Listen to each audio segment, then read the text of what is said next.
রোহিঙ্গা গণহত্যার প্রমাণ পাওয়ায় মিয়ানমার ডিফেন্স সার্ভিসের commander in chief senior general এবং ভারপ্রাপ্ত প্রেসিডেন্ট মিন অং হাইনের বিরুদ্ধে গ্রেফতারি পরোয়ানা জারি করতে আবেদন করেছেন আন্তর্জাতিক অপরাধ আদালতের প্রধান তদন্তকারী।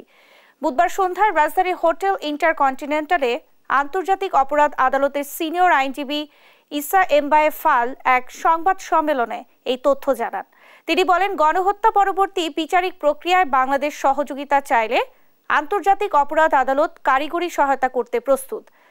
2016-17 সালে রাখাইন রাজ্যের সহিংসতার সময় সংঘটিত অপরাধ তদন্তে 5 বছর ধরে কাজ চলছে।